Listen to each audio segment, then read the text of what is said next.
Good morning. നമ്മൾ അടുത്ത കുറച്ച് ക്വസ്റ്റ്യൻസിലേക്ക് പോവാണ്. ഡി സി മെഷീൻസ് കംപ്ലീറ്റ് മെഷീൻസുമായിട്ട് ബന്ധപ്പെട്ട് ഡി സി മെഷീൻസും കുറച്ച് എ സി മെഷീൻസിന്റെ ക്വസ്റ്റ്യൻസും കൂടി ഇതിനകത്ത് ഇൻക്ലൂഡ് ആവുന്നുണ്ട്. സോ നമുക്ക് നോക്കാം. എന്താ ഫസ്റ്റ് ക്വസ്റ്റ്യൻസ് നോക്കാം. Slip ring induction motor slip rings are connected to the അവിടെ ആയിരിക്കും വരിക. നമുക്കറിയാം സ്ലിപ്പ് റിംഗ് ഇൻഡക്ഷൻ മോട്ടറിനകത്ത് നമുക്ക് ഇൻഡക്ഷൻ മോട്ടർ രണ്ട് തരത്തിലുണ്ട്. സ്ക്വിറൽ കേജ് ഉണ്ട്, സ്ലിപ്പ് റിംഗ് ഉണ്ട്. നമ്മൾ സ്ലിപ്പ് റിംഗ് ഇൻഡക്ഷൻ മോട്ടറിനകത്ത് ഉള്ള പ്രത്യേകത എന്ന് പറഞ്ഞാൽ നമുക്ക് റെസിസ്റ്റൻസ് ആഡ് ചെയ്യാൻ പറ്റും അല്ലെ. ഇൻക്രീസ് സ്റ്റാർട്ടിംഗ് ടോർക്ക് അല്ലെ. എവിടെ ആയിരിക്കും നമ്മൾ ആഡ് ചെയ്യുന്നത്? റോട്ടറിലായിരിക്കും നമ്മൾ സ്ലിപ്പ് റിംഗ് നമ്മൾ അല്ലെ കണക്ട് ചെയ്തിരിക്കുന്നത്. റെസിസ്റ്റൻസ് ആഡ് ചെയ്യുന്നത് ത്രൂ സ്ലിപ്പ് റിംഗ് വഴിയാണ്. സ്ലിപ്പ് റിംഗ് എന്ന് ചോദിച്ചു കഴിഞ്ഞാൽ എന്തായിരിക്കും വരിക? ഒരു റൊട്ടേറ്റിംഗ് പാർട്ടിന് അല്ലെ, മെഷീൻ കറങ്ങുന്ന റോട്ടറിനെ എന്തായിരിക്കും വരിക? സ്റ്റേഷനറി ആയിട്ടുള്ള റെസിസ്റ്റൻസിലേക്ക് കണക്ട് ചെയ്യുന്ന ഒരു ഇന്റർമീഡിയറ്റ് മെക്കാനിസത്തിനാണ് നമ്മൾ സ്ലിപ്പ് റിംഗ് എന്ന് പറയുന്നത്. അപ്പോൾ ഈ സ്ലിപ്പ് റിംഗിന്റെ പ്രൊവിഷൻ ഉണ്ടായതുകൊണ്ട് നമുക്ക് എന്ത് ചെയ്യാൻ പറ്റും? റെസിസ്റ്റൻസ് നമുക്ക് റോട്ടറിൽ ആഡ് ചെയ്യാൻ പറ്റും. റോട്ടറിൽ ആഡ് ചെയ്യുന്ന റെസിസ്റ്റൻസ് ആഡ് ചെയ്യുന്ന വഴി നമുക്ക് എന്ത് ചെയ്യാൻ പറ്റും? സ്റ്റാർട്ടിംഗ് ടോർക്ക് നമുക്ക് ഇൻക്രീസ് ചെയ്യാൻ പറ്റും. സോ ഈ ഒരു കാര്യം ഓർത്ത് വയ്ക്കുക. Which motor is used for electrical traction? Traction എന്ന് പറഞ്ഞാൽ എന്തായിരിക്കും? ഒരു ടോർക്ക് പ്രൊപ്പോർഷണൽ ടു, അതായത് ഹൈ സ്റ്റാർട്ടിംഗ് ടോർക്ക് വേണം അല്ലേ. അപ്പൊ നമ്മൾ ഡി സി സീരീസ് മോട്ടറിന്റെ ടോർക്ക് പ്രൊപ്പോർഷണൽ ടു ഇതായിരിക്കും വരിക IA² ആണ് അല്ലേ. ടോർക്ക് പ്രൊപ്പോർഷണൽ ടു IA² ആണ്. അപ്പം സ്റ്റാർട്ടിംഗ് ടോർക്ക് വേണമെയുള്ള സാഹചര്യങ്ങളിൽ അല്ലെ, ഹൈ സ്റ്റാർട്ടിംഗ് ടോർക്ക് വേണമെയുള്ള സാഹചര്യങ്ങളിൽ നമ്മൾ ഉപയോഗിക്കുന്നത് ഡി സി സീരീസ് മോട്ടറാണ്. സോ ഇലക്ട്രിക് ട്രാക്ഷൻ മോട്ടർ എന്ന് പറഞ്ഞാൽ ഡി സി സീരീസ് മോട്ടർ എന്നുള്ള കാര്യം പുറത്തു വയ്ക്കാം. അടുത്ത ദിവസം stator of A three phase induction motor has four poles. How many number of poles in the rotor winding? Rotor winding എത്ര പോൾസ് ഉണ്ടാവും? സ്റ്റേറ്ററിൽ അതേ പോൾസ് തന്നെ ആയിരിക്കും നമുക്ക് റോട്ടർ ഉണ്ടാവുക. ആൻസർ 4 തന്നെ ആയിരിക്കും ആൻസർ വരുന്നത്.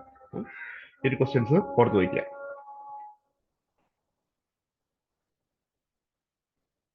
How many slip rings are there in a slip ring induction motor? അതായിരിക്കും എത്ര ആയിരിക്കും വരിക? റോട്ടറിൽ 3 ആയിരിക്കും നമുക്ക് വരുന്നത് അല്ലെ. RYB, അത് റോട്ടറിൽ 3 ഫേസിൽ നമുക്ക് സ്ലിപ്പ് റിംഗ്സ് ഉണ്ടാവും. That is why we can insert resistance അല്ലെ. റെസിസ്റ്റൻസ് ഇൻസേർട്ട് ചെയ്യുന്ന വഴി we can improve the starting torque എന്ന് കൂടെ പുറത്ത് വയ്ക്കുക. Okay okay. The terminal voltage of a dash generator varies widely with changes in load current.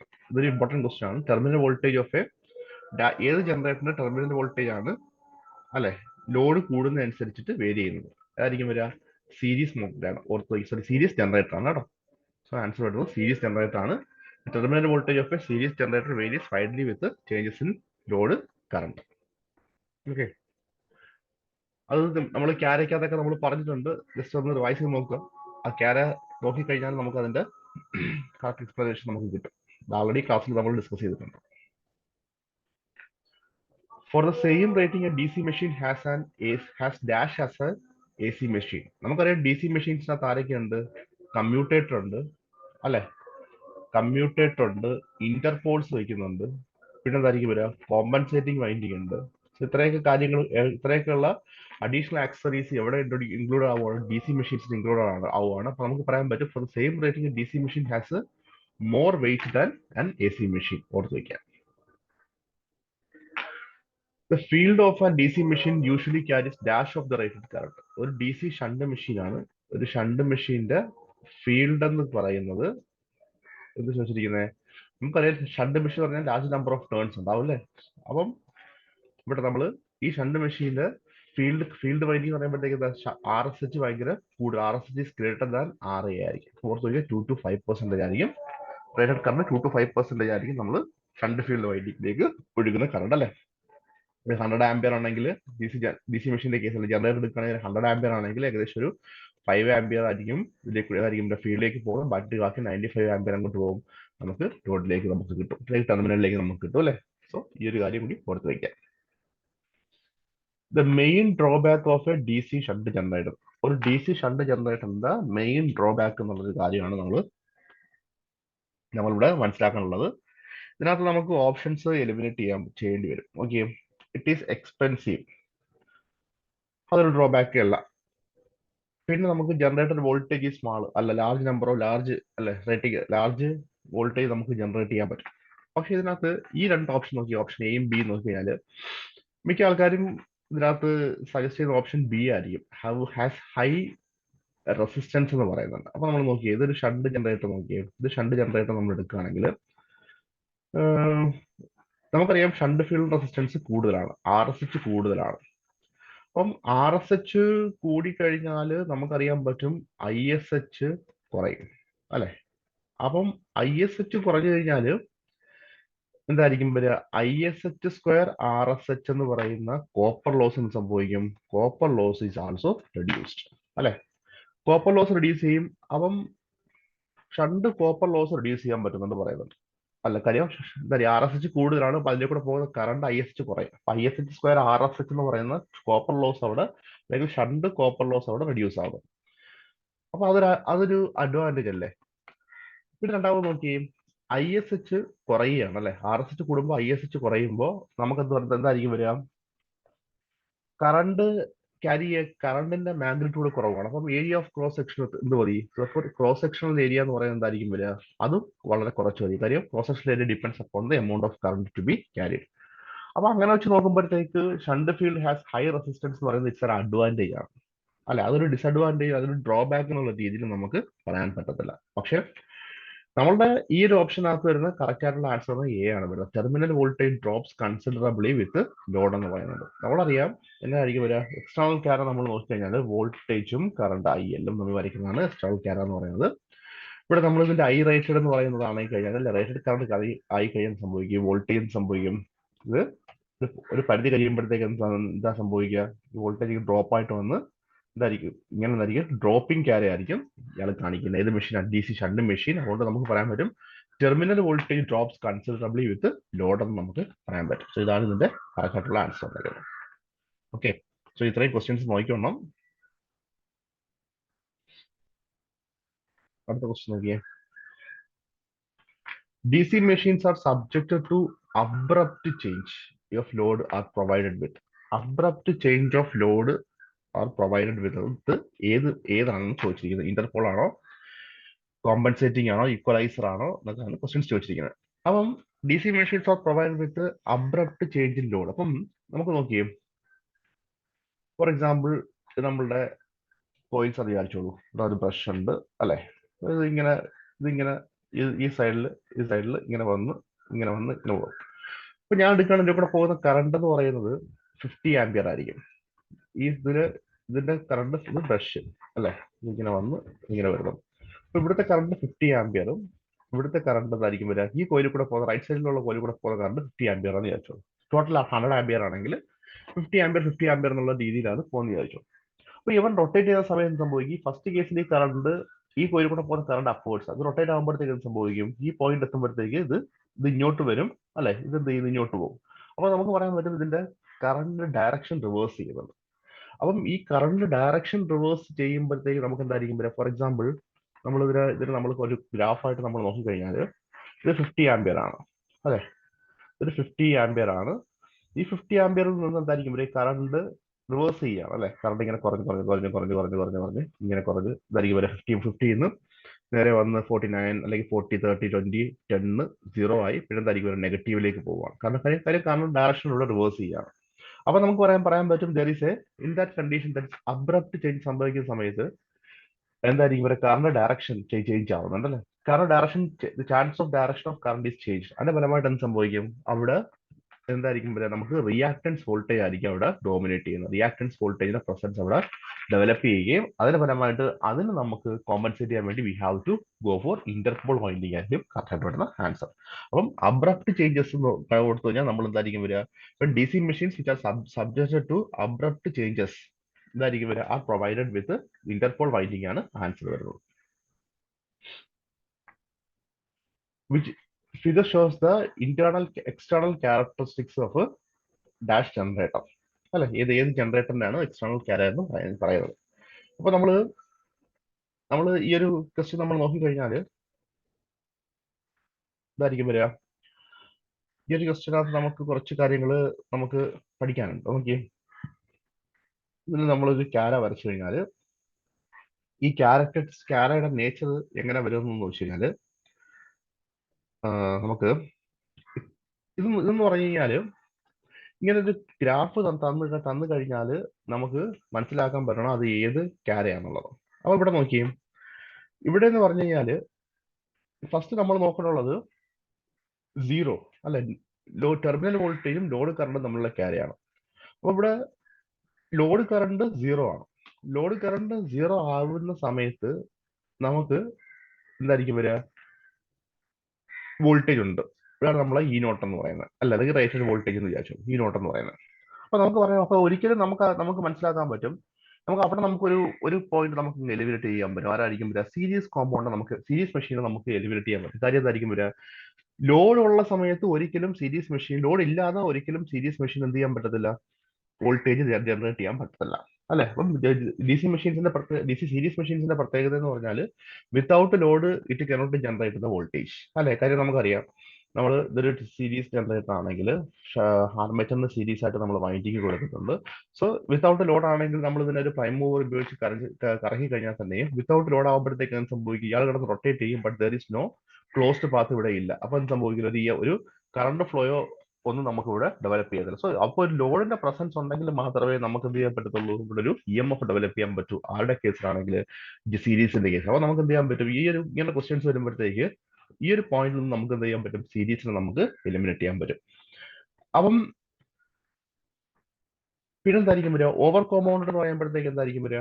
Over കോമ്പൗണ്ടിന്റെ character എന്ന് പറഞ്ഞാൽ ഇത് വോൾട്ടേജ്, ടെർമിനൽ വോൾട്ടേജും ലോഡ് കറണ്ടും ആണെങ്കിൽ എന്തായിരിക്കും വരിക? ഇത് റേറ്റഡ് ആണെങ്കിൽ ഓവർ കോമ്പൗണ്ട് എന്ന് പറയുമ്പോഴത്തേക്ക് എന്തായിരിക്കും വരിക? ഇങ്ങനെ ആയിരിക്കും ഓവർ കോമ്പൗണ്ട് പോലെ. ഫ്ലാറ്റ് കോമ്പൗണ്ട് എന്ന് പറയുമ്പോഴത്തേക്ക് എന്തായിരിക്കും വരിക? സെയിം ആയിരിക്കും, ഇ ഈക്വൽ ടു വി. പിന്നെ എന്തായിരിക്കും വരിക? ഇത് ഓവർ കോമ്പൗണ്ടഡ്, ഇത് ഫ്ലാറ്റ് കോമ്പൗണ്ടഡ്. പിന്നെ എന്തായിരിക്കും വരിക? ഇതായിരിക്കും നമ്മളുടെ ഷണ്ട് എന്ന് പറയുന്നത്, അല്ലെ? It is shunt. കാര്യം നമുക്ക് നോക്കുമ്പോഴത്തേക്ക് ഇതൊരു ഷണ്ട്, ഷണ്ടിന്റെ അല്ലെങ്കിൽ ഡ്രോപ്പിംഗ് ക്യാരോ കാണിക്കുന്നത് ഏതായിരിക്കും വരിക? ഷണ്ട് മെഷീൻ ആണെന്നുള്ള കാര്യം ഓർത്ത് വയ്ക്കാം. പിന്നെ വേണമെങ്കിൽ ചിലപ്പോൾ ഇതും ചോദിക്കും, ഈ രണ്ടെന്ന് പറയുന്നത് എന്തായിരിക്കും വരിക? IARA ഡ്രോപ്പ് ഉണ്ട്, പിന്നെ എന്തായിരിക്കും വരിക? ആർമേച്ചർ റിയാക്ഷൻ ഡ്രോപ്പ് ഉണ്ട്, അതും ചോദിക്കാം. ഏതൊക്കെ ഡ്രോപ്പ് കാരണമാണ് എന്തായിരിക്കും വരിക? വോൾട്ടേജിന് ഡ്രോപ്പ് ഉണ്ടാവുന്നത്, അല്ലെങ്കിൽ ഡ്രോപ്പിംഗ് സമയത്ത് എന്തൊക്കെ എഫക്ട് കൊണ്ടായിരിക്കും ഡ്രോപ്പിംഗ് ഉണ്ടാവുന്ന ഒരു കാര്യവും വേണമെങ്കിൽ നമുക്ക് എക്സാമിന് ചോദിക്കാം. സോ ഈ ഒരു ക്വസ്റ്റ്യൻ കൂടി നമ്മൾ ഓർത്ത് വയ്ക്കാം. ഓക്കെ, എന്ന് പറയുമ്പോഴത്തേക്ക് എന്താ? Figure shows the external characteristics of A dash machine, അല്ലെ? ഇതെന്ന് പറയുമ്പോഴത്തേക്ക് നമുക്ക് കാണുമ്പോഴത്തേക്ക് തന്നെ നമുക്കറിയാം, അല്ലെങ്കിൽ നിങ്ങൾ ഈ ക്യാര ഇങ്ങനെ ഓർത്ത് വെച്ചാൽ മതി. ഈ ഒരു സ്റ്റേറ്റ്മെന്റ് പഠിച്ചു വെച്ചേക്കണം. നോക്കിയേ, ഇതെങ്ങനെ വന്നിരിക്കുന്നത്? ഇത് വോൾട്ടേജ്, ടെർമിനൽ വോൾട്ടേജ് IL, അല്ലെ? ഐ എ, അത് നമുക്ക് IA ഓർ IL എന്ന് പറഞ്ഞെടുക്കാം. ഫോർ എക്സാമ്പിൾ, ഇതായിരിക്കും നമ്മൾ റേറ്റഡ് എന്ന് പറയുന്നത്. It is over rated. Rated എന്ന് പറയുമ്പോഴത്തേക്ക് എന്തായിരിക്കും വരിക? It is V rated. ഇതെന്ന് പറയുന്ന സംഭവം എന്തായിരിക്കും വരിക? ഇവിടുന്ന് വരുമ്പോഴത്തേക്ക് നമ്മൾ മുന്നേ പറഞ്ഞതുപോലെ ഓവർ കോമ്പൗണ്ട്. പിന്നെ എന്തായിരിക്കും വരിക? പിന്നെ അടുത്തത് പറഞ്ഞത് ഫ്ലാറ്റ് കോമ്പൗണ്ട്, അല്ലെ? E is equal to V എന്ന് പറയുന്ന സാധനം flat compound. E is equal to V flat compound. പിന്നെ എന്തായിരിക്കും വരിക? സീരീസ് ആകുമ്പോഴത്തേക്ക് എങ്ങനെ ആയിരിക്കും വരിക? റൈസിങ് ക്യാര ആയിരിക്കും കാണിക്കുന്നത്, അല്ലെ? സീരീസ് പറയുമ്പോഴത്തേക്ക് നമുക്ക് ഈ ഒരു ഒന്നുകിൽ സീറോയിൽ നിന്നോ അല്ലെങ്കിൽ സീറോയിൽ കാട്ടി കുറച്ചുകൂടെ ബോൾഡ് റെസിജ്വൽ മാഗ്നറ്റിസിന്റെ എഫക്ട് വെച്ചും പറയാറുണ്ട്. അപ്പം നമുക്ക് ഇവിടെ സീറോ വെച്ച് നമുക്ക് പറയാം. സോ സീറോ എന്ന് പറയുമ്പോഴത്തേക്ക് ആയിരിക്കും വരിക? ഇതായിരിക്കും നമ്മുടെ സീരീസിന്റെ ക്യാര പറയുന്നത്, അല്ലെ? സീരീസ് ഇങ്ങനെ ആയിരിക്കും വരിക. അത് കഴിഞ്ഞിട്ട് പിന്നെ എന്തായിരിക്കും വരിക? പിന്നെ ഓവറായി ഫ്ലാറ്റായി പിന്നെ എന്തായിരിക്കും വരിക? അണ്ടർ കോമ്പൗണ്ട് എന്ന് പറയാൻ പറ്റും. പിന്നെ എന്തായിരിക്കും വരിക? അത് കഴിഞ്ഞിട്ട് സെപ്പറേറ്റ്ലി എക്സൈറ്റഡ് വരാം. പിന്നെ എന്തായിരിക്കും വരിക? അത് കഴിഞ്ഞിട്ട് നമുക്ക് ഷണ്ട് വരാം, അല്ലെ? സെപ്പറേറ്റ്ലി എക്സൈറ്റഡ് കഴിഞ്ഞിട്ട് ഷണ്ട്. പിന്നെ അവസാനം നമുക്ക് വരുന്നത് ഡിഫറൻഷ്യൽ. സോ ഇങ്ങനെ ആയിരിക്കും നമുക്ക് ഒരു ഡ്രോപ്പ് കിട്ടുന്നത്. ആദ്യം നമുക്ക് വരുന്നത് നോക്കിയും ആദ്യം നമ്മൾ ഓർത്ത് വയ്ക്കുക, ഓവർ കോമ്പൗണ്ടിൽ വരുന്നുണ്ട്, പിന്നെ സീരീസ് വരുന്നുണ്ട്, പിന്നെ അത് കഴിഞ്ഞിട്ട് ഫ്ലാറ്റ് ഇത് നമുക്ക് ഫ്ലാറ്റ് കഴിഞ്ഞിട്ട് പിന്നെ അണ്ടർ കോമ്പൗണ്ട് ഉണ്ട്, പിന്നെ സെപ്പറേറ്റ്ലി എക്സൈറ്റഡ്, കേട്ടോ? Separately excited, shunt, differential. So ഇങ്ങനെ ആയിരിക്കും നമുക്ക് ഈ ഒരു ഗ്രാഫ് വരുന്നത്. സോ നിങ്ങൾക്ക് എക്സാമിന് ചിലപ്പോൾ ഈ ഒരു ഗ്രാഫ് തന്നേച്ച് ഏതാന്ന് ചോദിച്ചു കഴിഞ്ഞാൽ നിങ്ങൾക്ക് ഇത് ആൻസർ ചെയ്യാൻ പറ്റണം. ഓക്കെ, സോ ഇത് ഓർത്ത് വയ്ക്കുക. എന്ന് പറയുമ്പോഴത്തേക്ക് എന്തായിരിക്കും റൈസിങ് ക്യാരൻ ആകുമ്പോഴത്തേക്ക് നമുക്ക് എന്തായിരിക്കും കണ്ണുടച്ച് പറയാൻ പറ്റും, സീരീസ് ആണ്. And it is start from zero, അല്ലെ? അപ്പോൾ അത് ലോഡ് കറണ്ട് അല്ലെങ്കിൽ ലോഡ് കറണ്ട് സീറോ ആയിരിക്കുന്ന സമയത്ത് terminal voltage is also zero. Therefore we can conclude that it is A series എന്ന് നമുക്ക് പറയാൻ പറ്റും.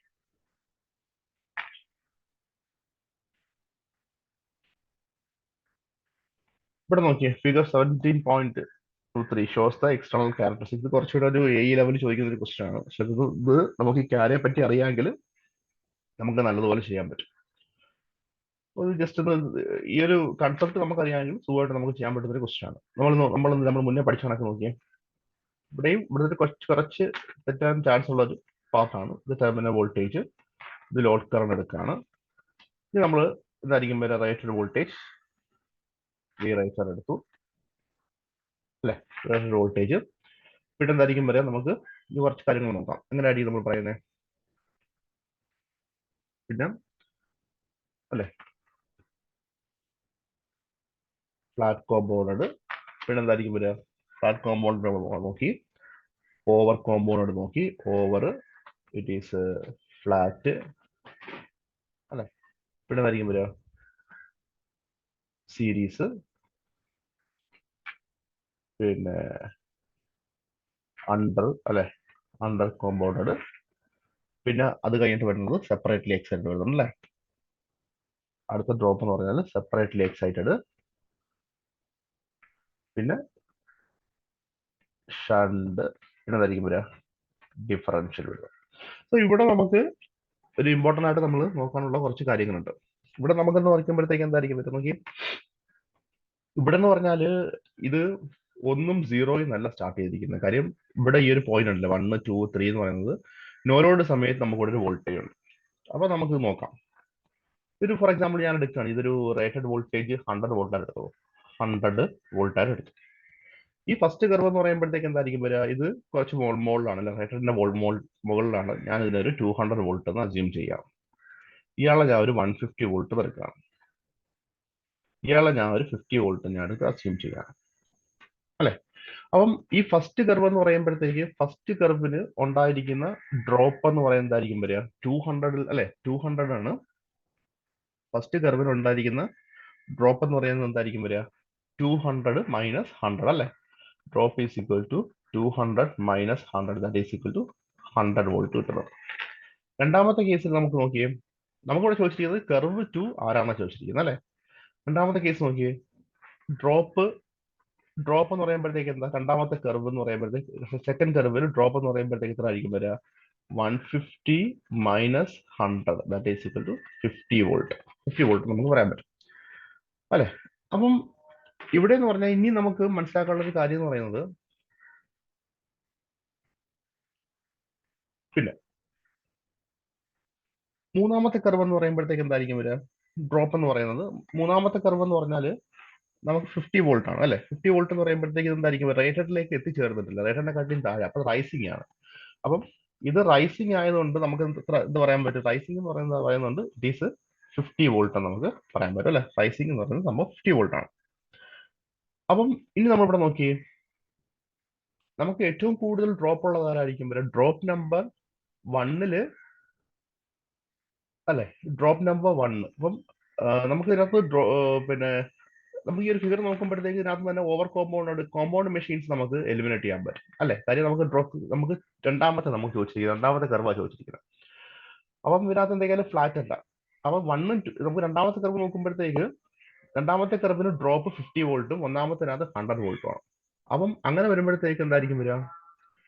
നമുക്കിവിടെ 50 വോൾട്ട് ഉണ്ട്, 100 വോൾട്ട് ഉണ്ട് അല്ലെ. ഇപ്പൊ നമുക്ക് ഇപ്പൊ 3 ചാൻസ് ഉണ്ട്. ഒന്നുകിൽ എന്തായിരിക്കും വരിക? പിന്നെ അണ്ടർ ആവാം, സെപ്പറേറ്റ്ലി ആവാം, ഷണ്ട് ആവാം. അപ്പൊ ഇവിടെ നമ്മൾ നോക്കിയേ, നമുക്ക് ഓപ്ഷനിൽ സെപ്പറേറ്റ്ലി കൊടുത്തിട്ടുണ്ട്, ഷണ്ട് കൊടുത്തിട്ടുണ്ട്. അപ്പൊ നമുക്കറിയാം രണ്ടാമത്തെ കർവിൽ ഡ്രോപ്പ് കുറവാണ് ഷണ്ടിനേക്കാൾ അല്ലെ. അപ്പൊ ഇത് ഷണ്ടിലാകുമ്പോഴത്തേക്ക് എന്തായിരിക്കും വരിക? ഡ്രോപ്പ് കൂടുതലും, സെപ്പറേറ്റ്ലി എന്തായിരിക്കും വരിക? ഡ്രോപ്പ് കുറവും ആയിരിക്കും വരുന്നത്. സോ രണ്ടാമത്തെ കർവ് എന്തായിരിക്കും വരിക? സെപ്പറേറ്റ്ലി എക്സൈറ്റഡ് നമുക്ക് പറയാൻ പറ്റും. ചിലപ്പോൾ എക്സാമ്പിൾ ചോദിക്കുക മൂന്നാമത്തെ കർവ് എന്ന് പറയുന്നത് എന്തായിരിക്കും എന്നുള്ളത്. അവിടെയും നമുക്ക് മനസ്സിലാക്കാനുള്ള ഒരു കാര്യമുണ്ട്. ഇത് റൈസിംഗ് കർവ് എന്ന് പറഞ്ഞിട്ട് ചാടി പിടിച്ച് നമ്മൾ എന്തെഴുതി വെക്കരുത്? നമ്മൾ സീരീസ് എഴുതി വെക്കരുത്. കാര്യം എന്തായിരിക്കും വരുന്നത്? സീറോയിൽ നല്ല നോ ലോഡ് കറണ്ടിൽ നല്ലത് സ്റ്റാർട്ട് ചെയ്യുന്നത്. അപ്പൊ എന്തായിരിക്കും? ഒരു 50 വോൾട്ട് എന്ന് പറയുന്ന ഒരു അപ്രീഷ്യബിൾ എമൗണ്ട് ഓഫ് വോൾട്ടേജ് ആണ് അത് സ്റ്റാർട്ട് ചെയ്യുന്നത്. അപ്പൊ നമുക്ക് എന്ത് പറയാൻ പറ്റും? ഇതായിരിക്കും ഒരു ഓവർ കോമ്പൗണ്ട് അല്ലെ. ഓവർ കോമ്പൗണ്ടിന്റെ നേച്ചറിലേക്ക് പോവാണ്, വോൾട്ടേജ് റൈസ് ചെയ്ത് പോവാണ്. സോ കർവ് നമ്പർ 3 എന്ന് പറയുമ്പോൾ എന്തായിരിക്കും വരിക? That represents compound motor. So ഇങ്ങനെയുള്ള ക്വസ്റ്റ്യൻസ് ചിലപ്പോൾ വേണമെങ്കിൽ എക്സ്പെക്ട് ചെയ്യാൻ, ഇത്രയും ഡീപ്പായിട്ട് പോകില്ല. ഒരു ഈ ലെവലുള്ള ഒരു ക്വസ്റ്റ്യൻ ആണ്. സോ ഇത് ഈ ഒരു കൺസെപ്റ്റ് അറിയാമെങ്കിൽ നിങ്ങൾക്ക് ക്യാര ഡിസ്റ്റിങ്വിഷ് ചെയ്യാൻ പറ്റും. ഓക്കെ, ഡൗട്ട് ഉണ്ടെങ്കിൽ ചോദിച്ചാൽ മതി. ഇത് the curve B, the curve B in the the curve B in the external cara എന്തായിരിക്കും വരിക? ഇത് റേറ്റഡ് ആണെങ്കിൽ E is equal to V യിലേക്ക് നമുക്ക് എത്തിച്ചേരുന്ന ടെസ്റ്റ് ആയിരിക്കും വരിക, ഫ്ലാറ്റ് കോമ്പൗണ്ട് ആയിരിക്കും ആൻസർ വന്നേക്കുന്നത്. The armature of a DC machine is rotated in the armature of a 10 pole അല്ലെ, 10 pole 10 poles is rotating at a speed of 10 revolutions per second. The number of hysteresis loop. അപ്പോൾ നമുക്ക് hysteresis loop വരുമ്പോഴത്തേക്ക് എന്തായിരിക്കും വരിക? അതായത് ഇതാണ് നമ്മളുടെ hysteresis loop എന്ന് പറയുന്നത്. അപ്പം ഒരു hysteresis loop ഡെവലപ്പ് ചെയ്യാൻ വേണ്ടി നമുക്ക് 2 പോൾ വേണം. ഫോർ എക്സാമ്പിൾ നോക്കിയേ, ഇത് നോർത്ത് പോള്, ഇത് സൗത്ത് പോൾ എന്ന് പറയുന്നത്. പോസിറ്റീവ് നോർത്ത് പോളും നെഗറ്റീവ് സൗത്ത് പോളും. അപ്പോൾ ഒരു hysteresis loop ഡെവലപ്പ് ചെയ്യാൻ വേണ്ടി നമുക്ക് എത്ര വേണം? നമുക്ക് 2 പോൾ വേണം. അപ്പം ഒരു hysteresis loopന് വേണ്ടിയിട്ട് എന്ത് വേണം? hysteresis loop ജനറേറ്റ് ചെയ്യാൻ വേണ്ടി നമുക്ക് 2 പോൾ വേണം. അപ്പൊ നമുക്കിവിടെ എത്ര പോൾ ഉണ്ട്? അപ്പോൾ 10 പോൾ ഉണ്ട്.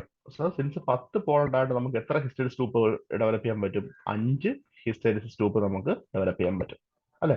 അപ്പം 5 hysteresis, അപ്പം 10 പോൾസ് ഉണ്ടായതുകൊണ്ട് നമുക്ക് 5 hysteresis loop ഡെവലപ്പ് ചെയ്യാൻ പറ്റും. അത് റൊട്ടേറ്റ് ചെയ്യുന്ന സ്പീഡ് എത്രയായിരിക്കും വരെ? 10. അത്ര കിട്ടും നമുക്ക് 5 × 10 50 ആയിരിക്കും നമുക്ക് ആൻസർ കിട്ടുന്നത്. ഓക്കെ, അപ്പം നമ്മൾ ആദ്യം ഇത് ചെയ്യുക, പോളിന്റെ എണ്ണത്തിനെ നമ്മൾ ഡിസ്ട്രിബ്യൂട്ട് ചെയ്യുക. പോളിന്റെ എണ്ണത്തിനകത്ത് പകുതിയായിരിക്കും അല്ലെ. അല്ലെങ്കിൽ ഒരു hysteresis loop ഡെവലപ്പ് ചെയ്യാൻ വേണ്ടിയിട്ട് നമുക്ക് 2 പോൾ വേണം. അപ്പോൾ 2 പോൾ വെച്ച് ഒരു ലൂപ്പ് അല്ലെ. അപ്പൊ 10 പോൾ ആകുമ്പോഴത്തേക്ക് 5 ലൂപ്പ്. അപ്പൊ ഇതായിരിക്കും വരിക 5 × പിന്നെ നമ്പർ ഓഫ്, പിന്നെ എന്താ റെവല്യൂഷൻസ് പറയുന്നുണ്ട്, 10 റെവല്യൂഷൻസ് പെർ സെക്കൻഡ് പറയുമ്പോഴത്തേക്ക് 5 × 10 50 എന്ന് കിട്ടും. സോ ഇത് ഓർത്ത് വയ്ക്കുക. The greatest percentage in heat loss in a DC machine. ഒരു DC മെഷീനകത്ത് ഉണ്ടാവുന്ന ഹീറ്റ് ലോസ് എന്ന് പറയുമ്പോഴത്തേക്ക് എന്തായിരിക്കും വരിക? നമുക്കറിയാം, ഹീറ്റ് ലോസ് എന്ന് പറഞ്ഞാൽ IA² × RA ലോസ് ആണ്. എന്തായിരിക്കും അത് കൂടുതൽ ഉണ്ടാവുന്ന എവിടെ ആയിരിക്കും വരിക? എഡിക്കൺ ലോസ് ഒക്കെ കുറവായിരിക്കും, കോപ്പർ ലോസ് ആയിരിക്കും ആൻസർ വന്നേക്കണം. The size of a DC generator can be reduced by using. Standard question ആണ്, എക്സാമിന് ചോദിച്ചു വന്നിട്ടുണ്ട്, PSC തന്നെ എക്സാമിന്റെ ക്വസ്റ്റൻ ആണ്. ഇതായിരിക്കും വരിക സ്റ്റാൻഡേർഡ് ക്വസ്റ്റൻ ചോദിച്ചിരിക്കുന്നത്. The size of a DC generator can be reduced by using എന്നാണ് ചോദിച്ചിരിക്കുന്നത്. എന്തായിരിക്കും വരിക answer? By using magnetic material of high permeability അതാണ് ആൻസർ വന്നേക്കുന്നത്. Okay, by using magnetic material of high permeability. Hysteresis loss എന്ന് പറയുന്നത് in a DC machine is directly proportional to എന്തായിരിക്കും വരിക? Hysteresis loss is equal to അല്ലെ, PH is equal to KH × BM raised to 1.6 × F ആണ്. അപ്പോൾ hysteresis loss proportional to F ആണ്. നമുക്ക് അതിനെ പറയാം N എന്ന് പറയുന്ന സാധനം എന്തായിരിക്കും? N is 120 F/P ആണ്. Therefore N is proportional to F. അപ്പോൾ F എന്തായിരിക്കും വരിക? പ്രൊപ്പോർഷണൽ ടു സ്പീഡ് ആണ് കറക്റ്റ് ആയിട്ട് ആൻസർ. അടുത്ത ദിവസം നോക്കിയപ്പോൾ physical size of A 100 kW 2000 RPM. നമുക്ക് ഇവിടെ നോക്കിയും 2000 RPM അല്ലെ, 100 kW 2000 RPM ജനറേറ്ററിന്റെ ഫിസിക്കൽ സൈസും 10 kW 200 RPM 10 kW 200 RPMത്തിന്റെ physical size തമ്മിലുള്ള കമ്പാരിസൺ നമുക്ക് ചോദിച്ചിരിക്കുന്നത്. നമുക്കറിയാം E is equal to ഒരു DC മെഷീന്റെ കേസിൽ എന്തായിരിക്കും? E is equal to BLV ആണ് അല്ലെ. That is E proportional to velocity ആണ്. ഉണ്ടാവുന്ന വോൾട്ടേജ് എന്ന് പറയുന്നത് വെലോസിറ്റിക്ക് പ്രൊപ്പോർഷൻ ആണ്. അപ്പൊ നമുക്കറിയാൻ പറ്റും ഇത് 200 RPM കറക്കുമ്പോൾ ഇതിന് കിട്ടുന്ന വോൾട്ടേജ് ചിലപ്പോൾ എത്ര ആയിരിക്കും വരിക? ഇത് ജനറേറ്റ് ചെയ്യുന്ന വോൾട്ടേജ് ചിലപ്പോൾ 100 വോൾട്ട് ആയിരിക്കും അല്ലെ. Power is equal to voltage into current ആണ്. പിന്നെ നമ്മൾ നോക്കിയേ, ഇതിനെ ഞാൻ 2000 വോൾട്ടേജിലേക്ക് മാറ്റുന്ന സമയത്ത് എഗെയിൻ വോൾട്ടേജ് കൂടുന്നുണ്ട്, generated EMF is also increases അല്ലെ. അപ്പൊ നമുക്ക് പറയാൻ പറ്റും ഒരു പ്രൊപ്പോർഷണൽ രീതിയിലാണ് അല്ലെ. കാര്യം ഈ സ്പീഡുകൾ തമ്മിൽ നമുക്ക് കോമൺ ചെയ്യാൻ പറ്റും. അപ്പൊ നമുക്ക് പറയാൻ പറ്റും 200 RPM 10 kW തരുവാണെങ്കിൽ ഞാൻ RPM കൂട്ടുന്ന സമയത്ത് സ്വാഭാവികമായിട്ടും വോൾട്ടേജ് ഇൻക്രീസ് ആവും. ദെർഫോർ എന്തായിരിക്കും വരിക? അവിടെ ഉണ്ടാവുന്ന റേറ്റിംഗും ഇൻക്രീസ് ആവും. അപ്പൊ നമുക്ക് എന്താ പറയാ, ഈ സെയിം മെഷീൻ തന്നെ എന്തായിരിക്കും വരിക? 200 RPM കറക്കി കഴിഞ്ഞാൽ എനിക്ക് 100 kW 200 RPM 10 kW 2000 RPM കറക്കി കഴിഞ്ഞാൽ എനിക്ക് 100 kW എനിക്ക് എന്ത് ചെയ്യാൻ പറ്റും? സേവ് ആക്കാൻ പറ്റും. ബിക്കോസ് ഇവിടെ നമുക്ക് രണ്ടും സെയിം ആണ്, നമുക്കൊരു കോമൺ ഫാക്ടർ നമുക്ക് കിട്ടുന്നുണ്ട്. ഫോർ എക്സാമ്പിൾ ഈ സെയിം ക്വസ്റ്റ്യൻ തന്നെ 10 kW 200 RPM കിട്ടുന്നുണ്ട്, 90 kW ആണ് നമുക്ക് 2000 RPM കിട്ടുന്ന പറയുമ്പോഴത്തേക്ക് ഇവിടെ നമുക്കൊരു കോമൺ ആയിട്ട് നമുക്ക് എടുക്കാൻ പറ്റത്തില്ല. അപ്പൊ നമുക്ക് പറയാൻ പറ്റും ദിസ് ജനറേറ്റർ അല്ലെ, ജനറേറ്റർ നമ്പർ ഈ ജനറേറ്റർ 90 കിലോ വാട്ട് 2000 RPM ആ ജനറേറ്റർ ആയിരിക്കും ഇതായിരിക്കും വരിക ഫിസിക്കൽ സൈസ് മോർ എന്ന് നമുക്ക് പറയാൻ പറ്റും. സോ ഇങ്ങനെയുള്ള ക്വസ്റ്റ്യൻസിൽ ആദ്യം നമ്മൾ ചെയ്യാനുള്ള കാര്യം എന്ന് പറഞ്ഞാൽ കോമൺ ആയിട്ട് സ്പീഡിനെ കോമൺ ആക്കാൻ ശ്രമിക്കുക. Okay, the armature conductor of A 6 pole lap bound DC machine ഇതായിരിക്കും വരിക. ലാപ്പ് ബൗണ്ട് 6 pole എന്ന് പറയുമ്പോഴത്തേക്ക് ഇതായിരിക്കും വരിക number of parallel path is equal to 6 ആയിരിക്കും വരിക. ഇതായിരിക്കും വരിക 6 ആണ് കാര്യം ലാപ്പ് ബൗണ്ട് മെഷീൻസ് ആണ്. വേവ് ഉണ്ടാകുമ്പോഴത്തേക്ക് number of parallel path A is equal 2 ആണ്. ലാപ്പ് വൈൻഡിങ് നമ്മൾ യൂസ് ചെയ്യുന്നതും രണ്ട് തരത്തിലുള്ള വൈൻഡിങ് ഉണ്ട്, ലാപ്പ് വൈൻഡിങ്, വേവ് വൈൻഡിങ് ഉണ്ട്. വേവ് വൈൻഡിങ് നമ്മൾ യൂസ് ചെയ്യുന്നതായിരിക്കും വരിക high voltage. Wave winding is used in high voltage low current മെഷീൻസും. ലാപ്പ് വൈൻഡിങ് യൂസ് ചെയ്യുന്നത് എന്തായിരിക്കും വരിക ലോ വോൾട്ടേജ് ഹൈ കറണ്ട് മെഷീൻസിലായിരിക്കും യൂസ് ചെയ്യുന്നുള്ള കാര്യം ഓർത്ത് വയ്ക്കുക.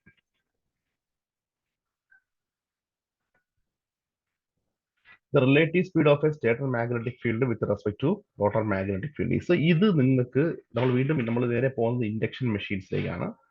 ഇൻഡക്ഷൻ മെഷീൻസിലേക്ക് നിങ്ങൾ ഈ ഒരു കാര്യം ഈ ഒരു ക്വസ്റ്റ്യൻ നിങ്ങൾ കറക്റ്റായിട്ട് ഓർത്ത് വയ്ക്കാം. ഇത് റിലേറ്റീവ് സ്പീഡ്, കാരണം അത് ടേബിള് തരുന്നുണ്ട്.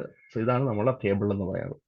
റിലേറ്റീവ് സ്പീഡ് ഓഫ് സ്റ്റേറ്റർ ഇതെങ്ങനെ പഠിക്കണ്ടേ? The relative speed of stator അല്ലേ നോക്കുക.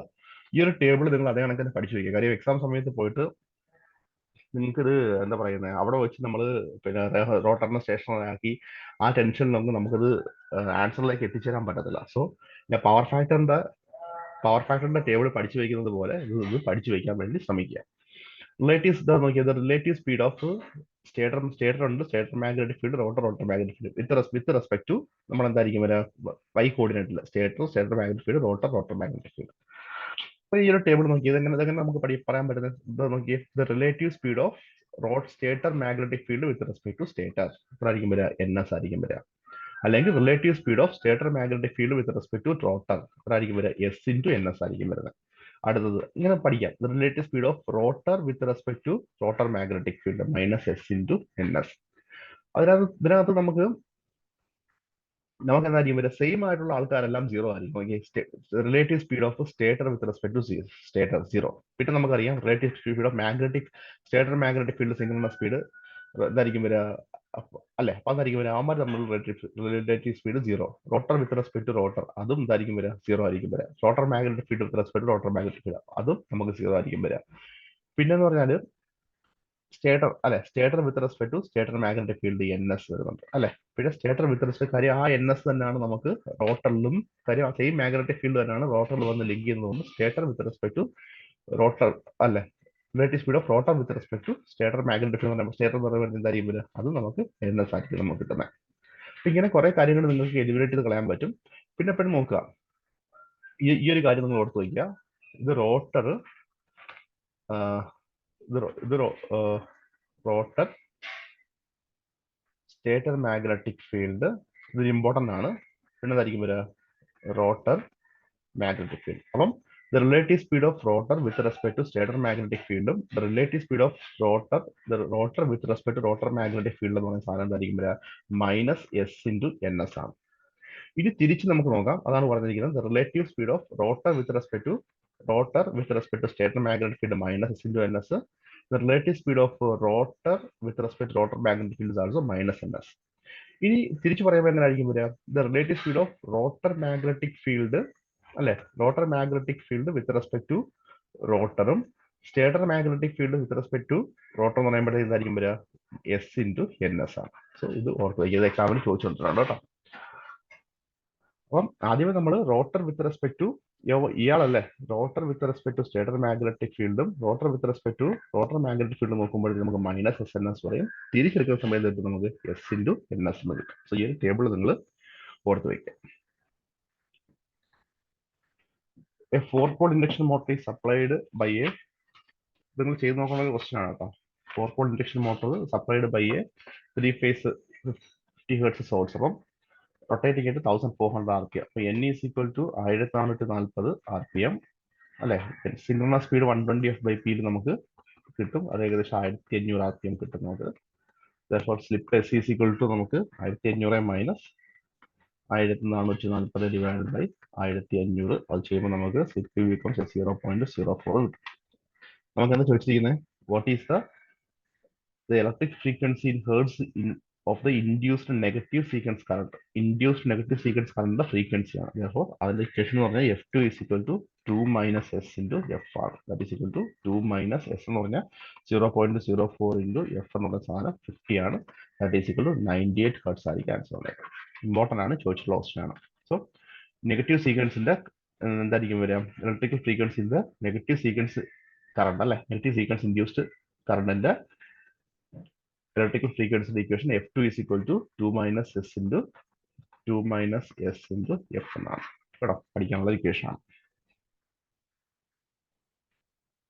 The following is usually fabricated out of silicon steel. ആരായിരിക്കും വരിക? സ്റ്റേറ്റർ കോർ അല്ലെ. സിലിക്കൺ സ്റ്റീൽ സ്റ്റാമ്പിങ്സ് വെച്ചിട്ടായിരിക്കും സ്റ്റേറ്റർ കോർ നമ്മൾ ഡിസൈൻ ചെയ്യുന്നത് അല്ല, സോറി നമ്മൾ മാനുഫാക്ചർ ചെയ്യുന്നത് അല്ലേ. അപ്പം അത് ഓർത്ത് വയ്ക്കാം. Then induction motor, the phenomenon of magnetic locking, അറിയാലോ, it is cogging ആണ്. Cogging is due to when number of rotor slots is equal to number of stator slots ആയി കഴിഞ്ഞാൽ അല്ലെ, number of rotor slots is equal to number of stator slots ആയി കഴിഞ്ഞാൽ എന്തായിരിക്കും വരിക? നമുക്കതിനെ അവിടെ ഉണ്ടാകുന്ന പ്രതിഭാസമാണ് കോഗിങ് എന്ന് പറയുന്നത്. കോഗിങ് എന്ന് പറയുമ്പോഴത്തേക്ക് മാഗ്നറ്റിക് ലോക്കിംഗ് ആണ്. The motor may refuse to start and also cogging is also occurs due to slot harmonics. അതും ഓർത്ത് വയ്ക്കാം, slot harmonics. ഓക്കെ, സിലിക്കൺ പറഞ്ഞല്ലേ മുന്നേ സെയിം ക്വസ്റ്റ്യൻ, പീരീഡ് ക്വസ്റ്റ്യൻ ആണ്, സ്റ്റേറ്റർ കോർ ആണ്. അറിയാലോ നമ്മുടെ പവർ ഫ്ലോ P2 അല്ലെ. നമുക്കറിയാം rotor input is to rotor copper loss is to gross power. Gross power എന്ന് പറഞ്ഞാൽ നമ്മളുടെ mechanical power developed in the rotor ആണ്. അതാണ് നമ്മൾ PG എന്ന് പറയുന്നത്. എന്തായിരിക്കും വരിക? 1:S:1 minus S. ഇത് തമ്മിലുള്ള റിലേഷൻസ് ഓർത്തോണം അല്ലെ. അപ്പൊ നമുക്ക് ഇങ്ങനെ പറയാൻ പറ്റും, P copper loss divide by gross. Gross എന്ന് പറഞ്ഞാൽ നമ്മളുടെ റോട്ടർ ഡെവലപ്പ് ചെയ്യുന്ന പവറാണ്. റോട്ടറിൽ ഡെവലപ്പ് ചെയ്യുന്ന പവറിനകത്ത് നിന്ന് ഫ്രിക്ഷൻ ആൻഡ് വിൻഡേജ് ലോസ് കഴിഞ്ഞിട്ടായിരിക്കും നമുക്ക് റോട്ടർ ഔട്ട്പുട്ട് അല്ലെങ്കിൽ ഷാഫ്റ്റ് ടോർക്ക്, ഷാഫ്റ്റ് പവർ നമുക്ക് കിട്ടും. അതിനകത്ത് ചിലപ്പോൾ റിലേഷൻസ് ചോദിക്കാം. TCU ഡിവൈഡ് ബൈ PG എന്ന് പറയുമ്പോൾ എന്തായിരിക്കും വരിക? S ഡിവൈഡ് ബൈ അല്ലെ 1 മൈനസ് S എന്നുള്ളത് വെച്ചിട്ട് നമുക്ക് എഴുതാൻ പറ്റും. സോ ഇത് ഈ റിലേഷൻ ഓർത്ത് വയ്ക്കുക. ഇത് വെച്ചിട്ടുള്ള questions ചോദിച്ചുകൊണ്ടിട്ടുണ്ട്. The block rotor test of a squirrel cage induction motor determines എന്തായിരിക്കും വരിക? അത് ഇമ്പോർട്ടൻ്റ് ആണ്. ഇതൊരു പ്രീവിയസ് PSC തന്നെ റിപ്പീറ്റഡ് ക്വസ്റ്റ്യൻ ആണ്. എന്തായിരിക്കും വരിക? The equivalent resistance and reactance are seen from the stator ആണ് കേട്ടോ. അത് ബ്ലോക്ക് റോട്ടർ ടെസ്റ്റ് നമുക്ക് കിട്ടുന്നതായിരിക്കും വരിക R01 എന്തായിരിക്കും X01 ആണ് നമുക്ക് കിട്ടുന്നത് കേട്ടോ. R01 X01 equivalent resistance and series reactance, equivalent shunt resistance and R01 and X01 അല്ലെ, seen from the stator side.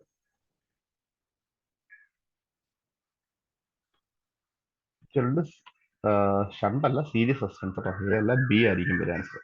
So ഇക്കരണ്ട് series resistance and reactance are seen from the ഷണ്ടാണ് കൊടുത്തിരിക്കുന്നത്. ഏതല്ല ഇക്കരണ്ട് series resistance and reactance are seen from the stator side. ഇതായിരിക്കും answer ആയിരിക്കും. Okay, നമുക്ക് no load test ഉണ്ട്, ബ്ലോക്ക് ലോഡ് ടെസ്റ്റ് ഉണ്ട്. അപ്പം നോ ലോഡ് ടെസ്റ്റുമായിട്ട് ബന്ധപ്പെട്ട കുറച്ച് പോയിന്റ്സ് എന്ന് പറയുന്നത് എന്തായിരിക്കും വരിക? നോ ലോഡ് ടെസ്റ്റുമായിട്ട് ബന്ധപ്പെട്ട പോയിന്റ്സ് പറഞ്ഞാൽ ഇതിലായിരിക്കും ഉപയോഗിക്കുന്നത് determine the no load current, no load power factor, പിന്നെ എന്തായിരിക്കും വരിക? ഫ്രിക്ഷൻ ആൻഡ് വിൻഡേജ് ലോസ് അല്ലെ, ഫ്രിക്ഷൻ ആൻഡ് വിൻഡേജ് ലോസ് കിട്ടും. പിന്നെ എന്തായിരിക്കും വരിക? നോ ലോഡ് അയൺ ലോസ് കിട്ടും അല്ലെ, നോ ലോഡ് അയൺ ലോസ് കിട്ടും. പിന്നെ എന്തായിരിക്കും വരിക? No load component R0 X0 നമുക്ക് കിട്ടും. And no load power input. ഇത് പഠിച്ചു വെച്ചോണം, അതൊക്കെ എക്സാമിൽ ചോദിക്കുന്നതൊക്കെ. നമ്മൾ കോപ്പർ ലോസ് മാത്രം എഴുതി വെച്ചിട്ട് പോകും. സോ ഇത്രയും കാര്യങ്ങൾ, sorry no load iron loss മാത്രമായിരിക്കും നമ്മൾ ഓപ്ഷനിൽ കറക്റ്റ് ചെയ്യുന്നത്. അപ്പോൾ നോക്കിക്കൊണ്ടാൽ ഇത്രയും കാര്യങ്ങൾ നമുക്ക് നോ ലോഡ് ടെസ്റ്റിൽ നിന്ന് കിട്ടും. പിന്നെ രണ്ടാമത് നമ്മൾ ഓർത്തിരിക്കുന്ന കാര്യം എന്ന് പറഞ്ഞാൽ പവർ ഫാക്ടർ എന്ന് പറഞ്ഞാൽ നോ ലോഡ് സമയത്ത് പവർ ഫാക്ടർ <0.5 ആയിരിക്കും. ഏകദേശം പവർ ഫാക്ടറിന്റെ വാല്യൂ എനിക്ക് തോന്നുന്നു 0.05 to 0.15 ആണ് തോന്നുന്നു അല്ലെ. നിങ്ങൾ ജെവി ഗ്രൂപ്പ് ടെക്സ്റ്റ് നോക്കിക്കോ, 0.05 മുതൽ 0.015 ആണ്. അപ്പോൾ ഇവിടെ നമുക്ക് ചോദിക്കുന്ന ഒരു ക്വസ്റ്റ്യൻ എന്ന് പറഞ്ഞാൽ നമുക്കിവിടെ പടം നിങ്ങൾ നോക്കിയാൽ 3 ഫേസ് അല്ലേ. അപ്പോൾ നമ്മൾ 2 വാട്ട് മീറ്റർ മെത്തേഡ് ആയിരിക്കും യൂസ് ചെയ്തത്. പവർ ഫാക്ടർ <0.5 ആയതുകൊണ്ട് ടോട്ടൽ പവർ എന്ന് പറയുന്നത് എന്തായിരിക്കും വരിക? ഒരെണ്ണം നെഗറ്റീവ് ആയിരിക്കും അല്ലേ. അപ്പം W1 മൈനസ് W2 ആയിരിക്കും will give the total power. ഇത് എക്സാമിന് ചോദിച്ചിട്ടുള്ളതാണ്. പിന്നെ നോ ലോഡ് കറണ്ട് എന്ന് പറയുമ്പോൾ എന്തായിരിക്കും വരിക? No load current is also 30 to 40% of full load current. അതും ഓർത്ത് വയ്ക്കാം. ഓക്കെ, അപ്പം അതുകൊണ്ട് നമ്മൾ no load current is 30 to 40% of full load current എന്നുള്ളൊരു കാര്യം ഓർത്ത് വയ്ക്കുക. സോ ഇതാണ് നോ ലോഡ് ടെസ്റ്റ് നമ്മൾ മിനിമം അറിഞ്ഞിരിക്കാനുള്ള ഒരു കാര്യം എന്ന് പറയുന്നത്.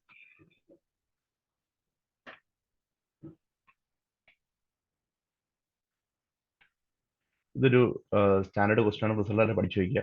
A uniformly distributed winding of A stator has 3 full pitched coil, each having n turns and each carrying a current I. The MOF produced by this winding is MOF produce ചെയ്യുമ്പോഴത്തേക്ക് പറഞ്ഞിരിക്കുന്നത് uniformly distributed coil on stator has 3 full pitched coil. അപ്പം 3 full pitched coil having number of turns n and carrying current I ആണെങ്കിൽ MOF എന്ന് പറയുമ്പോഴത്തേക്ക് trapezoidal wave form with amplitude 3 × Ni/2. ഇതൊരു repeated question ആണ്. So ഇത് ഓർത്ത് result ആയിട്ട് പഠിച്ചു വയ്ക്കുക കേട്ടോ. 3 × Ni/2. എന്താ പറഞ്ഞിരിക്കുന്നത്, നമുക്ക് സ്റ്റാർ ഡെൽറ്റ സ്റ്റാർട്ടർ ഉപയോഗിക്കുമ്പോഴത്തേക്കുള്ള starting 3 phase induction motor has a short circuit ratio which is 3 times that of the full load current. നമുക്കറിയാമല്ലോ starting torque divided by TFL is equal to എന്തായിരിക്കും വരിക, IST divided by IF the whole square into SF ആണ് അല്ലെ. ഇത് x square ഉണ്ട്, IST divide by IF the whole square into SF ആണ്. ഇവിടെ പറയുമ്പോഴത്തേക്ക് എക്സ് എത്ര ആയിരിക്കും പറയും. Therefore, star delta ആകുമ്പോഴത്തേക്ക് TST divided by TFL is equal to 1/√3 the whole square into IST divided by IF the whole square into SF. Relation ഉണ്ട്, നിങ്ങൾ ചെയ്ത് നോക്കാം കേട്ടോ. അതിനകത്ത് നമ്മൾ മനസ്സിലാക്കുന്ന ഒരു കാര്യം, ഒരു സ്റ്റാർ ഡെൽറ്റ സ്റ്റാർട്ടർ ഉപയോഗിച്ച് കഴിഞ്ഞാൽ ലൈൻ കറണ്ട് റെഡ്യൂസ്ഡ് ടു എത്രയാണെന്ന് ചോദിച്ചിട്ടുണ്ട്. PSCയുടെ ക്വസ്റ്റൻ ആണ്. റെഡ്യൂസ് ടു 1/3 ആണ് കേട്ടോ. സ്റ്റാർ ഡെൽറ്റ സ്റ്റാർട്ടർ നമ്മൾ യൂസ് ചെയ്ത് കഴിഞ്ഞാൽ അവിടുത്തെ സ്റ്റാർ ഡെൽറ്റ സ്റ്റാർട്ടർ യൂസ് ചെയ്യാൻ line current is reduced to 1/3 ആണ്. അപ്പൊ അത് ഓർത്ത് വയ്ക്കുക. ഫേസ് കറണ്ട് എത്ര ആയിരിക്കും വരെ 1/√3 ആണ്. അപ്പം അത് ലൈൻ കറണ്ടിന്റെ റിഡക്ഷൻ തിരിഞ്ഞു പോകരുത്. Line current is reduced to 1/3 ആണെന്നുള്ള കാര്യം ഓർത്ത് വയ്ക്കുക.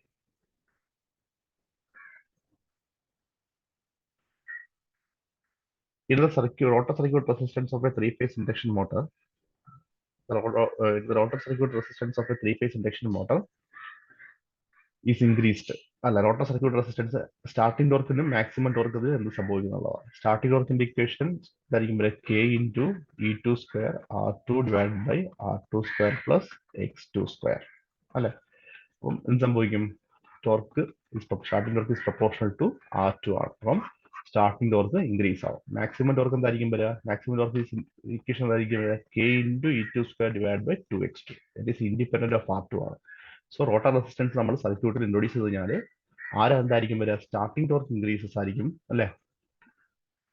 Starting torque increases. അപ്പം ഇവിടുത്തെ മാക്സിമം സ്റ്റാർട്ടിംഗ് ടോർക്ക് ഇൻക്രീസസ്, ഇവിടുത്തെ മാക്സിമം ടോർക്ക് എന്തായിരിക്കും വരിക, torque remains unchanged. Maximum torque എന്ന് പറയുന്ന സാധനം എന്തായിരിക്കും വരിക, it is independent of R2 ആണ്. സോ ഈ രണ്ട് ഇക്വേഷൻസ് ഓർത്ത് വയ്ക്കുക. സ്റ്റാർട്ടിംഗ് ടോർക്കിന്റെ ഇക്വേഷനും മാക്സിമം ടോർക്കിന്റെ ഇക്വേഷനും. Condition for maximum torque എന്ന് പറയുമ്പോൾ R2 is equal to SX2. Condition for maximum starting torque എന്ന് പറയുമ്പോഴത്തേക്ക് എന്തായിരിക്കും വരിക, R2 is equal to X2 because F is equal to 1 in case of starting. Okay. Double cage induction മോട്ടറിൽ ഓർത്ത് വയ്ക്കുക, നമുക്ക് ഔട്ടർ കേജിനായിരിക്കും എന്തായിരിക്കും വരിക, ഔട്ടർ കേജ് ആണ് നമുക്ക് സ്റ്റാർട്ടിംഗ് ടോർക്ക് പ്രൊവൈഡ് ചെയ്യുന്ന കാര്യം ഓർത്ത് വയ്ക്കുക. Outer cage has high resistance and low reactance and inner cage have low resistance and high reactance. ഇപ്പോൾ എക്സാമിന് ചോദിക്കുന്നത് റെസിസ്റ്റൻസ് ആകുമ്പോഴത്തേക്ക് ഏരിയ ഓഫ് ക്രോസ് സെക്ഷൻ നോക്കണം. റെസിസ്റ്റൻസ് കുറയും, അപ്പം ഔട്ടർ കേജിന് per area of cross section എങ്ങനെയാണെന്ന് ഓർത്ത് വയ്ക്കുക.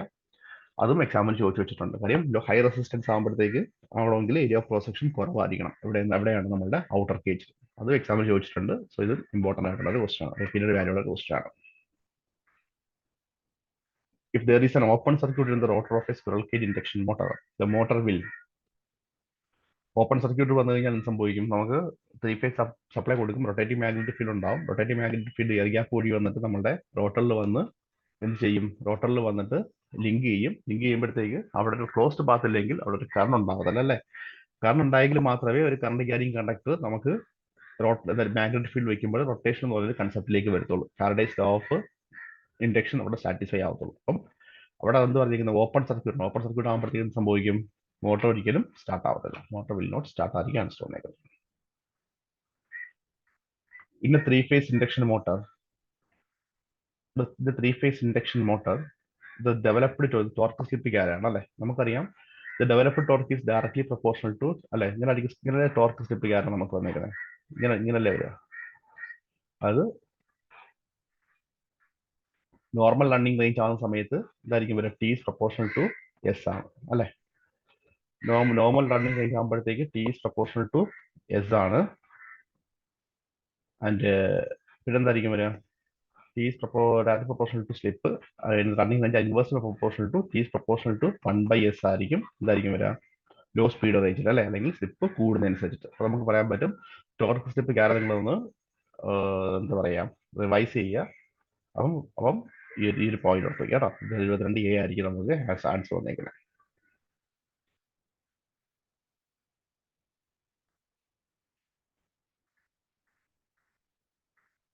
The motor used in a ceiling fan is. Ceiling ഫാനിൽ ഉപയോഗിക്കുന്ന മോട്ടർ അറിയാം, നമുക്ക് അറിയാം കപ്പാസിറ്റർ മോട്ടറാണ്. ഒന്നുകിൽ പെർമനന്റ് കപ്പാസിറ്റർ എന്ന് പറയുന്നുണ്ട്, അല്ലെങ്കിൽ capacitor run motor. Permanent capacitor അല്ലെങ്കിൽ കപ്പാസിറ്റർ റൺ മോട്ടറാണ് യൂസ് ചെയ്യുന്നത്. സോ ഒന്ന് ഓർത്ത് വയ്ക്കുക, ഓപ്ഷൻ ബി ആണ് കറക്റ്റ് ആയിട്ടുള്ള ആൻസർ. സോ ഇതിന്റെ ആപ്ലിക്കേഷൻസ് നോക്കാം. Single phase induction, single phase മോട്ടോഴ്സിന്റെ കുറച്ച് ആപ്ലിക്കേഷൻ കൊടുത്തിട്ടുണ്ട്. ഇതിനകത്ത് എന്തൊക്കെയായാലും ഒരു 100% ഒരു ക്വസ്റ്റ്യൻ നമുക്ക് എക്സ്പെക്ട് ചെയ്യാൻ പറ്റുന്നതാണ്. So split phase motor, washing machine ആണ് യൂസ് ചെയ്യുന്നത്. പക്ഷേ റീസെന്റ് ആയിട്ട് നടന്ന 050/2022 എന്നുള്ള ക്വസ്റ്റിനകത്ത് അവർ കൊടുത്തിരുന്ന PSCയുടെ ഫൈനൽ ആൻസർ വാഷിംഗ് മെഷീനകത്ത് ഉപയോഗിക്കുന്ന മോട്ടറാണ് കൊടുത്തിരുന്നതെന്ന് പറഞ്ഞാൽ അവർ കൊടുത്തിരുന്നത് കപ്പാസിറ്റർ സ്റ്റാർട്ടർ മോട്ടർ എന്നും പറഞ്ഞാണ് കൊടുത്തിരുന്നത്. സോ നിങ്ങൾ നോക്കുക 50/2022 ഫൈനൽ PSC അങ്ങനെ കൊടുത്തിരിക്കുന്നത്. സോ അതാരും ചലഞ്ച് ചെയ്തില്ലെന്ന് തോന്നുന്നു, എനിക്കറിയില്ല അതിന് വേണ്ടിയിട്ട്. പക്ഷേ സ്പ്ലിറ്റ് ഫേസ് എന്ന് പറയുന്നത് വാഷിംഗ് മെഷീനാണ് കറക്റ്റായിട്ട് വരുന്നത് ആപ്ലിക്കേഷൻ എന്ന് പറയുന്നത്. പിന്നെ കപ്പാസിറ്റർ റൺ മോട്ടർ ഓർത്ത് വയ്ക്കുക, കംപ്രസേഴ്സ്, ഷെയ്ഡഡ് പോള്, ടോയ്സ് ഒക്കെ ഓർത്ത് വയ്ക്കുക കേട്ടോ. Toys, electric clocks, AC series motor, vacuum cleaner എന്തായിരിക്കും വാക്വം ക്ലീനർ യൂസ് ചെയ്യുന്നത് അഥവാ യൂണിവേഴ്സൽ മോട്ടറാണ് അല്ലെ. ഫുഡ് മിക്സ്ചർ ഇതൊക്കെ PSCയുടെ സ്ഥിരം ചോദ്യമാണ്. പിന്നെ DC സീരീസ് മോട്ടർ. ഈ ഇത്രയും ടോപ്പിക്സ്, ഈ റോളിംഗ് മിൽസ് എന്നാൽ കോമ്പൗണ്ട് മോട്ടർ ആയിരിക്കും ഓർത്ത് വയ്ക്കുക. CNC മെഷീനാണ്, സ്റ്റെപ്പർ മോട്ടറാണ്. സോ ഇത്രയും കാര്യങ്ങളൊന്നും ഓർത്ത് വയ്ക്കുക. ഇതാണ് സിംഗിൾ ഫേസ് മോട്ടറിന്റെ ആപ്ലിക്കേഷൻസ് എന്ന് പറയുന്നത്. Okay. The necessary of providing phase difference between the main capacitor and the auxiliary capacitor in a single phase capacitor start motor അല്ലെ. നമ്മൾ capacitor start, capacitor run motor അല്ലെ. അപ്പൊ നമുക്കിത് എങ്ങനെ ആയിരിക്കും വരിക? മെയിൻ വൈൻഡിങ് ഉണ്ട്, ഓക്സിലറി വൈൻഡിങ്, സോറി ഇത് മെയിൻ വൈൻഡിങ്, ഇത് ഓക്സിലറി വൈൻഡിങ്. നമ്മൾ ഇവിടെ എന്ത് ചെയ്യുന്നുണ്ട്? നമ്മളൊരു കപ്പാസിറ്റർ വയ്ക്കുന്നുണ്ട്. It is also capacitor. അത് കപ്പാസിറ്റർ സ്റ്റാർട്ടും കപ്പാസിറ്റർ റണ്ണും. ഇത് കപ്പാസിറ്റർ സ്റ്റാർട്ടും ഇത് കപ്പാസിറ്റർ റണ്ണും. കപ്പാസിറ്റർ സ്റ്റാർട്ട് പറയുമ്പോഴത്തേക്ക് ഇതൊരു ഹൈ വാല്യൂ കപ്പാസിറ്റർ ആയിരിക്കും. ഇയാളെന്ന് പറയുന്നതായിരിക്കും വരിക ഇലക്ട്രോളിറ്റിക് കപ്പാസിറ്റർ ആയിരിക്കും നമ്മൾ യൂസ് ചെയ്യുന്നത്. ഇലക്ട്രോളിറ്റിക് കപ്പാസിറ്റർ ആണ് യൂസ് ചെയ്യുന്നത്. കപ്പാസിറ്റർ റൺ എന്ന് പറയുമ്പോഴത്തേക്കും ഇതൊരു ലോ വാല്യൂ ആയിരിക്കും. പിന്നെ എന്താ പറയുക, ഇവിടെ നമ്മൾ യൂസ് ചെയ്യുന്നത് ഓയിൽ ഫിൽഡ് പേപ്പർ കപ്പാസിറ്റർ ആയിരിക്കും നമ്മൾ ഇവിടെ യൂസ് ചെയ്യുന്നത്. ഓർത്ത് വയ്ക്കുക, എക്സാമ്പിൾ ചോദിക്കുന്നതാണ്. നമുക്ക് main winding resistance, main winding reactance, auxiliary winding resistance, auxiliary winding reactance ആണ്. അപ്പോൾ നിങ്ങനെ ആയിരിക്കും വരിക capacitor connected in series with the starting winding അല്ലെ. ഈ കപ്പാസിറ്റർ എന്തായിരിക്കും വരിക? സ്റ്റാർട്ടിംഗ് വൈൻഡിങ്ങിന് സീരീസ് ആയിട്ടായിരിക്കും നമ്മൾ കണക്ട് ചെയ്യുന്നത്. In order to develop a phase difference of 90 degree phase difference കിട്ടാനായിട്ട് അല്ലെ. ഓർത്ത് വയ്ക്കുക. A three-phase induction motor is running with a slip S. If two phase അതായത് നമ്മൾ phase sequence മാറ്റി കൊടുത്താൽ what will happen to the slip? Slip becomes 2 - S. Important ആണ്. Okay, പഠിച്ചു വയ്ക്കുക. Slip becomes 2 - S. Three phase induction മോട്ടറിന്റെ slip S ആണ്. അങ്ങനെയാണെങ്കിൽ നമ്മൾ two supply leads are interchange. That means we are changing the phase sequence. അങ്ങനെ phase sequence മാറ്റി കഴിഞ്ഞാൽ എന്തായിരിക്കും വരിക? What will be the operating slip? It becomes 2 - S ആണ്. ഓർത്ത് വയ്ക്കുക, ആൻസർ റിസൾട്ട് ആണ്. Induction motor generator works between the slip of. Induction generator ആണ് അല്ലെ. ജനറേറ്റർ ആകുമ്പോഴത്തേക്ക് നമുക്കറിയാം സ്ലിപ്പിന്റെ ഇക്വേഷൻ NS - NR / NS ആണ് അല്ലെ. അപ്പം NR if NR greater than NS പറയുമ്പോഴത്തേക്ക് എന്തായിരിക്കും വരിക? It will work like induction generator ആയിട്ട് മാറും. അങ്ങനെ NR കൂടി കഴിഞ്ഞാൽ എന്തായിരിക്കും വരിക? സ്ലിപ്പിന്റെ വില നെഗറ്റീവ് ആയിരിക്കും അല്ലെ. അതാണ് ഇപ്പൊ ഇൻഡക്ഷൻ ജനറേറ്റർ പറയുമ്പോഴത്തേക്ക് എന്തായിരിക്കും വരിക? സ്ലിപ്പിന്റെ വില നെഗറ്റീവ് ആയിരിക്കും. മോട്ടറിങ് ആകുമ്പോഴത്തേക്ക് എന്തായിരിക്കും വരിക? സ്ലിപ്പിന്റെ വില 0 മുതൽ 1 വരെ ആയിരിക്കും. ബ്രേക്കിംഗ് ആണെങ്കിൽ എന്തായിരിക്കും വരിക? സ്ലിപ്പിന്റെ വില ഗ്രേറ്റർ ദാൻ 1 ആയിരിക്കും വരിക. അപ്പം ഈ ഒരു ടേബിൾ ഓർത്ത് വയ്ക്കുക. ഇതും PSC എക്സാമിന് ചോദിക്കുന്നതാണ്. സ്ലിപ്പ് ഗ്രേറ്റർ ദാൻ 1 ആയിരിക്കും നമുക്ക് ഇവിടെ കിട്ടുന്നത് ബ്രേക്കിങ്ങിന്റെ കണ്ടീഷനിൽ കിട്ടുന്നത്. സോ ഇത്രയും ക്വസ്റ്റ്യൻസ് ആണ് നമ്മൾ നോക്കിയത്. സോ നിങ്ങൾ ഡൗട്ട് ഉണ്ടെങ്കിൽ ചോദിക്കുക. ഇത്രയും പോയിന്റ്സ് നമ്മൾ നോക്കിയിട്ടുണ്ടായിരുന്നു. ഇതിനകത്ത് നമുക്ക് പ്രധാനമായിട്ട് നിങ്ങൾക്ക് എക്സ്പെക്ട് ചെയ്യാൻ പറ്റുന്ന ഒരു ക്വസ്റ്റ്യൻ എന്ന് പറഞ്ഞാൽ ഈ റിലേറ്റീവ് സ്പീഡാണ്. റിലേറ്റീവ് സ്പീഡ് നമുക്ക് കറക്റ്റായിട്ട് തന്നെ പഠിക്കുക. ഈ ഒരു ടേബിൾ നിങ്ങൾ ഞാനത് എക്സ്പ്ലെയിൻ ചെയ്ത് കൊടുത്തിട്ടുണ്ട്. ഈ ടേബിൾ നിങ്ങൾ ബൈ ഹാർട്ട് ചെയ്യാനായിട്ട് ശ്രമിക്കുക. ഓക്കെ, സോ ഞാനൊരു 10 മിനിറ്റ് കഴിഞ്ഞിട്ടാണ് ഞാൻ ക്ലാസ് സ്റ്റാർട്ട് ചെയ്തത്. സോ മറക്കട്ടെ, ഈ ക്വസ്റ്റ്യൻസ് നിങ്ങൾ വരാത്തവരുണ്ടെങ്കിൽ വീഡിയോ കണ്ടോളൂ. കണ്ടിട്ട് എന്തെങ്കിലും ഡൗട്ട് ഉണ്ടെങ്കിൽ ചോദിക്കും. Okay, thank you. നമുക്ക് ഇനി അടുത്ത കുറച്ച് മെഷീൻസിനകത്ത് മാറിയിട്ട് മെഷീൻസും മെഷർമെന്റ്സും കൂടി ഇൻക്ലൂഡ് ചെയ്തിട്ട് വരും ദിവസങ്ങളിൽ നമുക്ക് ക്ലാസ്സസ് അറേഞ്ച് ചെയ്യാം. Okay, thank you.